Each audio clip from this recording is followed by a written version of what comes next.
The letters of both Mozart's father and son were edited by J. Goschler in a spirit which is indicated clearly enough by the title of his book, Mozart, Vie d'un artiste chrétien, au 18th siècle, Paris, 1857. Alexander Ulibichev proceeded from quite another point of view in his work, Nouvelle biographie de Mozart, suivie d'un aperçu sur l'histoire générale de la musique et de l'analyse des principales œuvres de Mozart, Moscow, 1843, in 3 parts, which is generally known in Germany in the translations of A. Schreischon, Stuttgart, 1847, and of L. Gante, Stuttgart, 1859. The enthusiastic reverence of the author for Mozart speaks from every page, and involved many years of study and many real sacrifices. But this must not blind our judgment as to the intrinsic value of his work. I do not fear your reproaching me in the words of the old proverb about the kettle reproving the pot.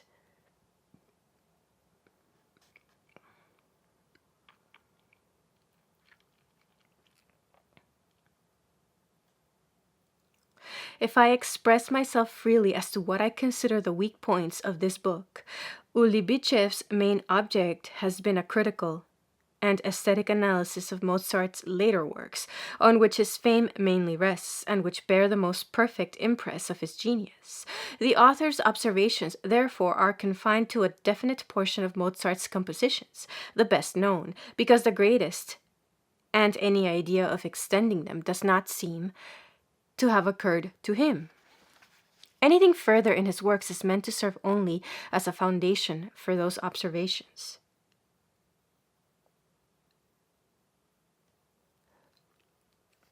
He does not fail to perceive that the greatness of perfected genius can only be apprehended by a knowledge of the gradual stages of its achievement, and that since Mozart takes his place in the history of music by something more than mere chance, the whole process of musical development is necessarily incorporated in his progress. Ulibichev is content to extract all that seems to point to his conclusions from Nisen's account of Mozart's development. He makes up for his reticence in this direction by expatiating freely on the general history of the art. In fact, his review of the whole history of music results only in the observation that since any exceptional phenomenon in the sum and crown of all that has gone before, therefore the development of modern music in every direction, from Guido of Arezzo onwards, has its raison d'etre in the production of Mozart, who is to be considered as its perfect expression.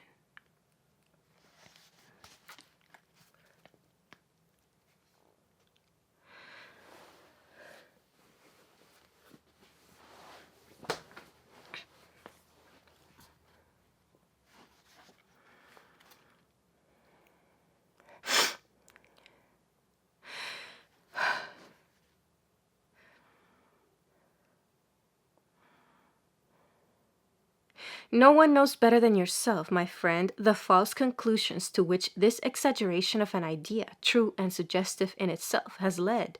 The partiality of enthusiasm and dilettantism join issue here. It needs no great penetration to discover that Ulibichev's epitome of the history of music is not the result of impartial research or of a practical knowledge of even the more important works of past ages, but that it is compiled from a few easily recognized works with the express object of demonstrating that all that has gone before has its end and consummation in Mozart. An author who can seriously maintain that the great masters of counterpoint, Palestrina, Bach, and Handel, were only called into being in order that the Requiem might be produced, an author who can only grasp and develop the idea of natural progress up to a certain point and no further, That author has surely mastered neither the idea of progress, nor the nature of the art, nor the work of the master whom he seeks to honor. Such a partial and exclusive appreciation of any artist may satisfy individual taste, for which it is proverbially impossible to account, but scientific investigation, which can always be accounted for,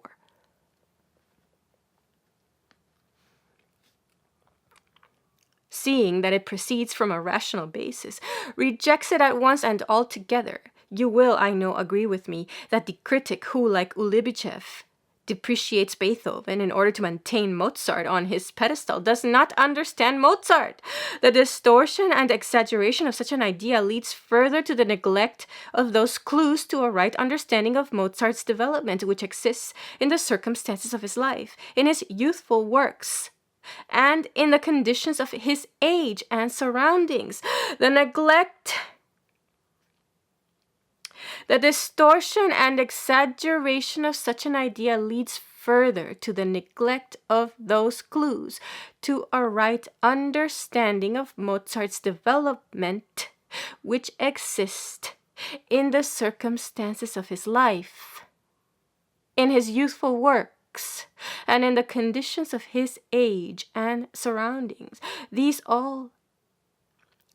had all direct effect upon his genius.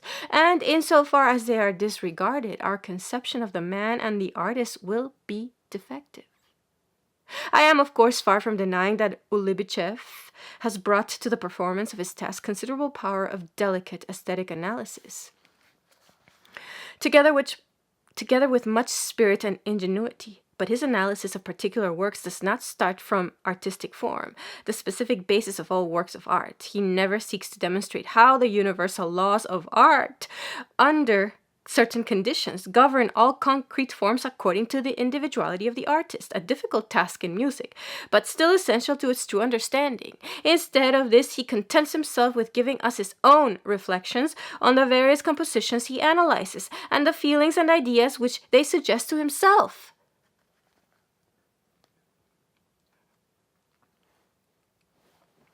Such reflections are pleasant and entertaining when they proceed from a clever and cultivated mind, but they are usually more characteristic of the author than of his subject, and are mainly satisfactory to those who fail to grasp the substance of a work of art, and are fain to content themselves with its shadow. Olivia invariably displays both intellect and cultivation, but it is the cultivation of a man of the world, not that of a musician, which has no bias of enthusiasm or dilettantism. His remarks seldom reach the root of the matter and are often deceptive in their brilliancy, thus accomplishing little for a better appreciation of his subject. Do not be alarmed, my dear friend, at the individual's position. Do not be alarmed, my friend, at the invidious. Do not be alarmed, my dear friend, at the invidious position in which I place myself and my work by my want of reserve as to others. My cause is that of knowledge, and I must have a clear understanding as to my powers, and the means at my disposal for accomplishing the task before me. Least of all would I appear to deprecate censure on my own work by sparing it to that of others. You are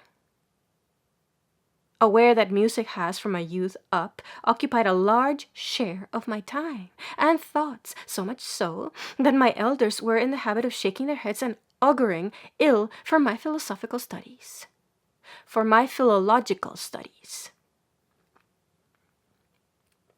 They may have been right. I must at any rate acknowledge that music has ever been to me quite as serious a study as philology, and that I have striven to acquire such a thorough and scientific knowledge as should give me an insight into its nature and mechanism. I I considered it therefore as a duty to myself to turn to account the labor that had occupied a good share of my life, and I embraced with eagerness the opportunity of dedicating my researches to the great masters to whom I owed so much. I believed myself justified in considering that a representation of the life and works of a great master offers so many sides and makes so many demands that only united forces can prove themselves fully equal to the task. If therefore I was obliged, perforce, to leave much that was essential to the musician by profession, my greater practice in scientific method might advance the undertaking in other and not less important directions. Consoled by these reflections, I set to work.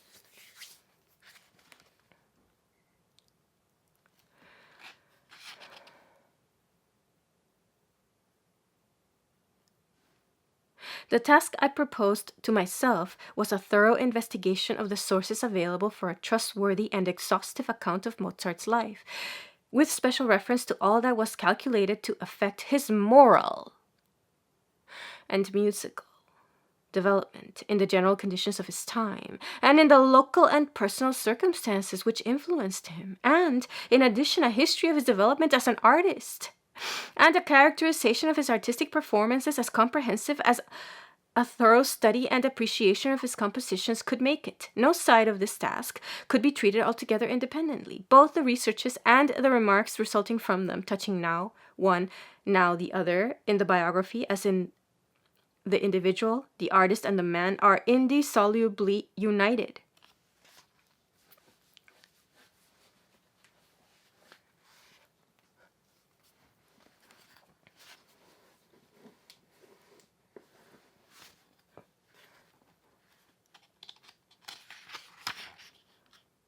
I soon became painfully aware of the insufficiency of my materials, and the scattered addition to Nissen's collection, which came in from time to time, were but scanty gleanings.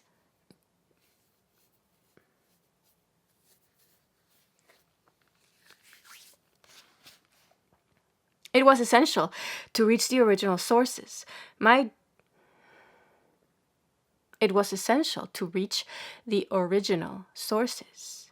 My journey to Vienna in 1852 was undertaken, as you know, chiefly with the object of collecting such traditions of Beethoven as might remain there. I did not hope to find much which might lead to a closer knowledge of Mozart.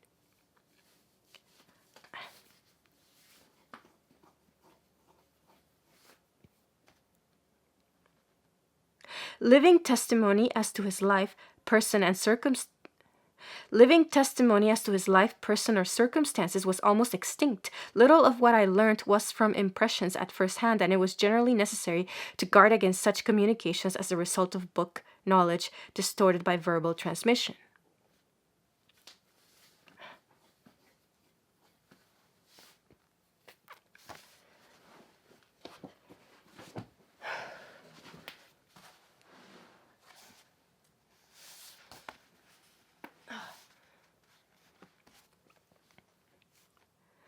Nevertheless, my visit was an instructive one, even as concerned Mozart.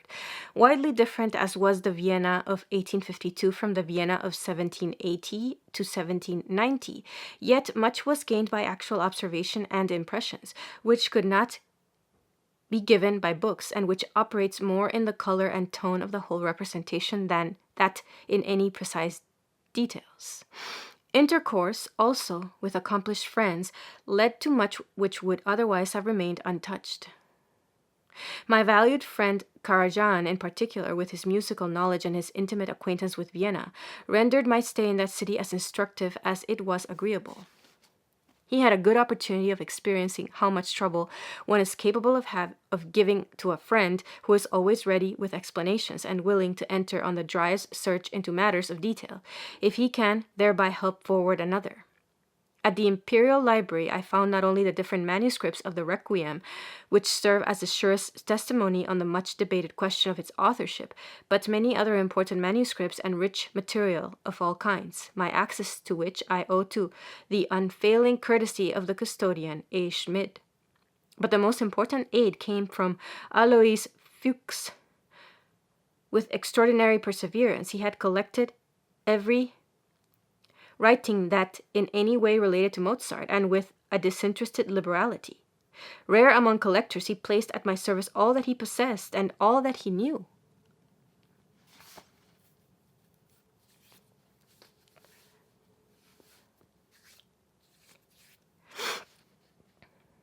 His chronological catalogue of all Mozart's works, published and unpublished, was of the greatest service to me, as well as the long list of documents, newspapers, journals, and pamphlets, which he had either in the original or copies. I sometimes regretted, however, that the collection was made more in the spirit of a collector than in the interests of science, so that, for example, he has scarcely ever noted the source of his extracts, but much was brought to my notice which could scarcely otherwise have occurred to me. Much trouble was spared, and a number of Mozart's letters were made known to me for the first time. I was unfortunately prevented from thoroughly examining Fuchs' valuable collection of Mozart's compositions in their different editions and copies. My time was short, and I hoped to be able to avail myself of a future opportunity for doing so. This hope was frustrated by the death of Alois Fuchs a few months after I left Vienna. It has been a painful feeling to me not to be able to express my gratitude for so much friendly service by offering to him the book in which I know he would have taken pleasure.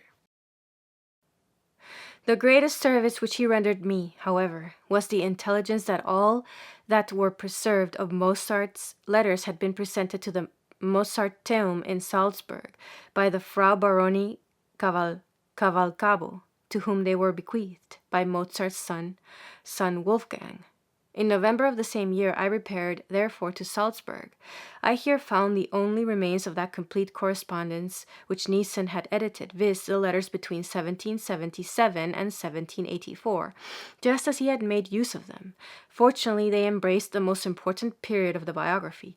A cursory glance convinced me that Nissen had been not only inexact and arbitrary in his selections, in matters of detail, but that he had altogether suppressed the most important events affecting the proper understanding of the period. Here, then, was much to be done, but it was richly worth the trouble. Through the kind assistance of the secretary of the Mozarteum, Dr. V. Hillebrand, and of the custodian Jelinek, I was enabled to give my whole attention to the work.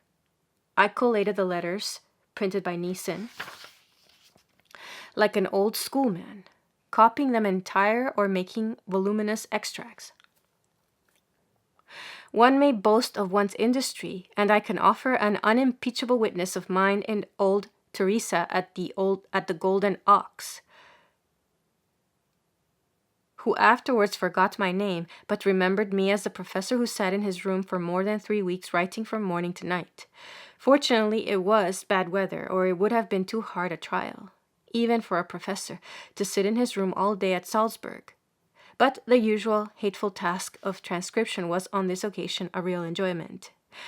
I could fancy myself in intercourse with the man himself as I lived his life again, letter by letter. I could realize the emotions of joy or sorrow which had prompted his words.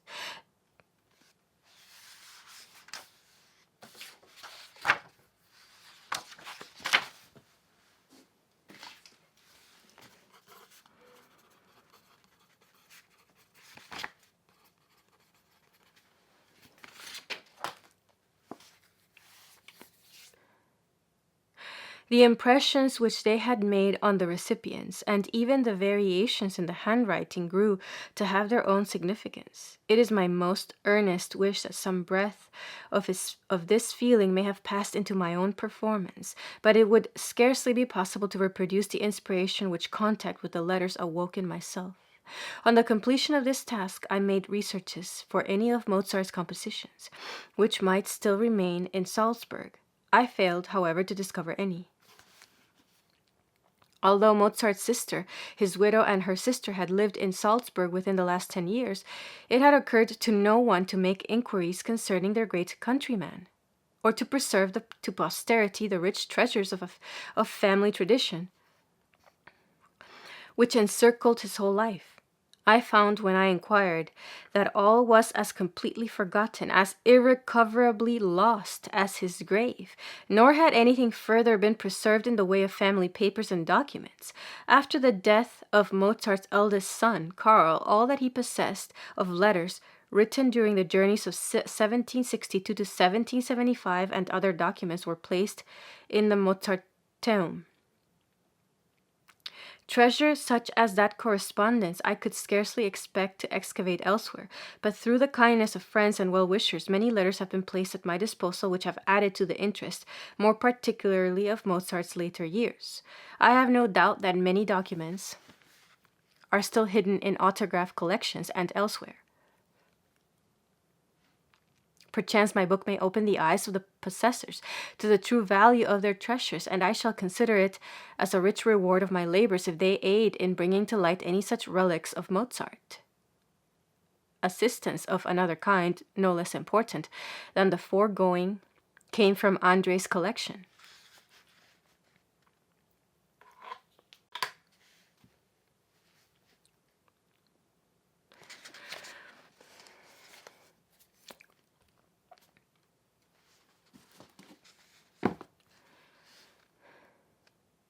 Assistance of another kind, no less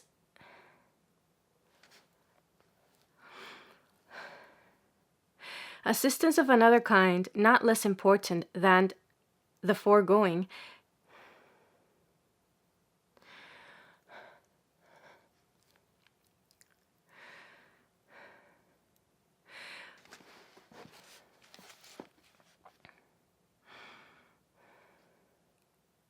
Assistance of another kind, not less important than the foregoing, came from Andre's collection. It is well known that the Hofrath Andre purchased from Mozart's widow the entire collection of Mozart's original manuscripts of printed and unprinted works, and this collection, with the exception of a few pieces disposed of at an earlier date, was preserved in Frankfurt entire in the possession of Andre's heirs, as denoted by a thematic catalogue of the original manuscripts by Mozart in the possession of Hofrath Andre, Offenbach, 1841. Leopold Mozart carefully preserved all Wolfgang's youthful works, and at his death they came into the son's possession, although not by any means so careless about his compositions as he has been represented. He nevertheless lost or gave away a considerable number. After his death, however, it was found that his works, previous to his residence in Vienna, had been preserved almost entire, and by far the greater number of those of later years.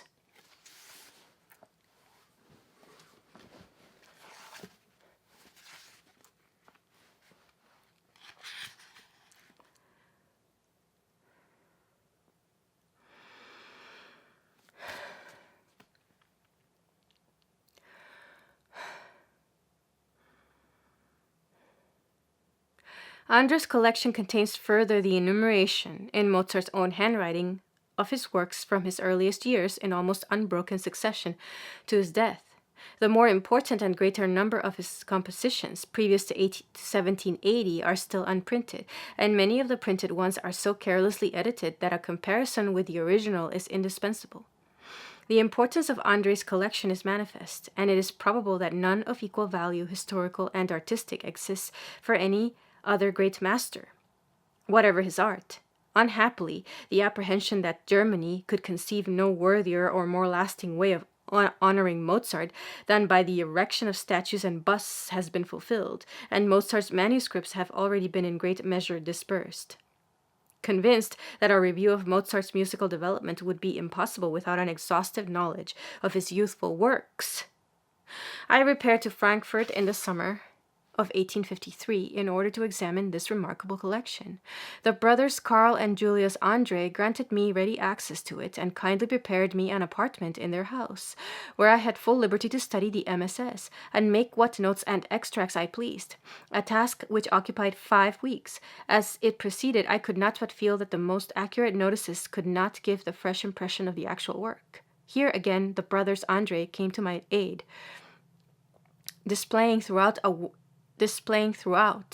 a warmth of interest in my work, and a liberality which I could not have ventured to expect. They provided me, as my work progressed, with each particular manuscript on which I was engaged, so that my remarks could be grounded on the actual examination of every composition. Without the confidence and aid of these gentlemen, my book could not have succeeded in attaining that wherein I place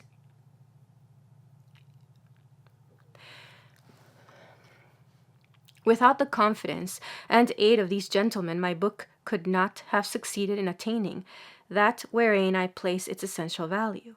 It is owing to their courtesy and kindness that I may boast not only of a perfect acquaintance with all of Mozart's works, with few and unimportant exceptions, but also of having enjoyed the singular happiness and advantage of studying the greater number of them in his own handwriting. You will perceive, my dear friend, that all this led of necessity to fresh disclosures, to a fuller and more accurate insight into that which had hitherto been only partially known, and you will further take for granted that I, as a philologue, would not neglect such researches into the literature of my subject as should bring together the scattered materials available for my task. But you must keep in mind that musical literature is not so accessible as philological, and that many expedients which lighten our labors in the latter path are wholly wanting in the former. I am therefore far from flattering myself that I have even approached a complete study of the literature of my subject. I only aimed at such a study so far as it concerned main principles. For to become acquainted with, or even to quote, everything that has been thought, dreamt, or raved concerning Mozart's music was as far from my intention as from my desire. I was more than satisfied with what came in my way of this kind in the course of my reading, and my readers will be more than satisfied with what I offer them of it by way of example. My first aim, then, was the verification and authentication of facts, and their unbiased statements, so far as this was of interest. The written or authentic verbal traditions of Mozart and his family were here my chief dependence, and, except where some special authority is adduced, Nisen's correspondence forms the basis of my narrative. But since it was my wish to bring together all that appeared of lasting interest, and to dispense with Nisen's collection for all readers who do not desire to search and prove for themselves, I have therefore quoted verbally from the letters wherever it was feasible, and have not hesitated to displace them where it answered my purpose to the narrative. I have in every case indicated the letters by their date, without mentioning whether they have been printed by Niesen or not. They may be readily referred to in the careful collection of L. Noel, Mozart's Brief, Salzburg, 1865. I must remark, by the way, that my version cannot be verified by Niesen, since his is neither accurate nor entire, and in order to avoid any misunderstanding, I may also mention that besides the collections referred to above, many single letters of Leopold and Wolfgang Mozart have come to hand, to which I was able to make more exact reference. As a matter of course, I have made use of originals whenever they were to be had, and of Nisen's version only when they were wanting. From you, my dear friend, I need only request confidence in my scrupulous honesty as to these matters, and I have hope that my book may inspire the reader with a belief in the accuracy of my rendering.